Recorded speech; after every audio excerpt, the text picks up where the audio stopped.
Daan-daang volunteers, daan-daang mga modernong bayani mula sa Zambales ang nakiisa sa isinagawang simultaneous blood donation drive ng Philippine Army sa Covered Court Sports Complex sa Iba, Zambales. Ang blood donation drive na ito ay isang pinagsamang aktibidad ng 69th Infantry Cougar Battalion at ng 306 Community Defense Center, 3rd RCDG, Reserve Command Philippine Army, kasama ang 306 RRIBN, Kaawan Zambales, mga estudyante mula sa President Ramon Magsaysay State University, Iba Campus, MHO Iba Zambales at mga lokal na voluntaryo. Sabay-sabay isinagawa ng lahat ng unit ng Philippine Army sa buong bansa ang naturang blood donation activity bilang paggunita sa katapangan at kadakilaan ng mga bayani nitong National Heroes Day.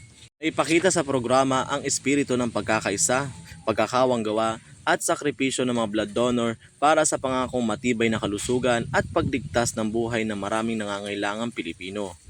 Ayon kay Lieutenant Colonel Sunny Dungka, Commander ng 69IB, ang blood donation drive na ito ay higit pa sa isang komunidad na kaganapan.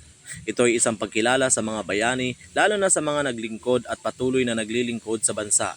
Ang 69th Infantry Battalion Philippine Army ay isang dedikadong unit ng Armed Forces of the Philippines na nakatuon sa pagpapanatili ng kapayapaan at seguridad habang nagsasagawa ng mga proyekto ng serbisyo sa komunidad.